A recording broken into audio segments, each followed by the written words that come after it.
দীর্ঘদিন ধরেই আলোচনা চলছিল। আইপিএল নিলামের পরেও ঠিক হয়নি আগামী মরশুমে আরসিবি টিমের অধিনায়ক কে হবেন। মনে করা হয়েছিল বিরাট কোহলিকেই আগামী মরশুমে অধিনায়ক ঘোষণা করা হবে। বুধবার আরসিবি জানিয়ে দিল তাদের নতুন অধিনায়ক রজত পাতিদার।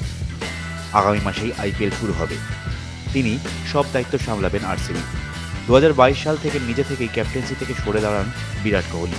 এরপর আরসিবির নেতৃত্ব সামলেছেন ফাফ ডুপ্লেসি। ডুপ্লেসি ছেড়ে যাওয়ার পর আশা করা হয়েছিল আরসিবিকে এই মরশুমে নেতৃত্ব দেবেন বিরাট কোহলি। জল্পনা শুরু হয়েছিল বিরাটকে ক্যাপ্টেন হিসাবে ফের আইপিএলের মঞ্চে দেখা যাবে। গত 2 মরশুমে রজত পাতিদারকেও তৈরি করা হচ্ছিল। ঘরোয়া ক্রিকেটেও নেতৃত্ব দেন রজত পাতিদার। সৈয়দ মুশতাক আলীতে মধ্যপ্রদেশকে নেতৃত্ব দেন রজত। টিমকে ফাইনালেও তোলেন তিনি। যদিও ফাইনালে সেই বেঙ্গালুরুতেই মুম্বাইয়ের কাছে হারতে হয় রজত পাতিদারের মধ্যপ্রদেশকে। রজত পাতিদার অধিনায়ক হওয়ার পরই ভিডিও বার্তায় তাকে শুভেচ্ছা জানান গোটা টিম। বিরাট জানিয়েছেন রজতকে তিনি লিডার হিসেবে বেড়ে উঠতে দেখেছেন। সব সময় তার পাশে আছেন বলেও জানান বিরাট। কোচ অ্যান্ডি ফ্লায়ারও জানিয়েছেন রজত কখনো নিজের স্বার্থের কথা ভাবেন না, দলের অন্যদের কথাই ভাবেন। একজন ক্যাপ্টেনের এই দায়িত্ববোধই প্রয়োজন।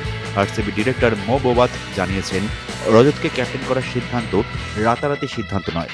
টিমে ক্যাপ্টেন্সি করতে পারেন এমন প্লেয়ারও ছিলেন। দলে রয়েছেন ক্রুণাল পান্ডিয়া, ভুবনেশ্বর কুমারের মতো তারকারাও। বিদেশিদের মধ্যে অধিনায়ক হতে পারতেন ফিল সল্টও। তবে ঘরোয়া ক্রিকেটে নেতৃত্ব দেওয়ার সময় রজতের ব্যাটিংয়ে কোনো প্রভাব পড়েনি। তা দেখেই তাকে নেতৃত্ব সঁপে দিয়েছে আরসিবি।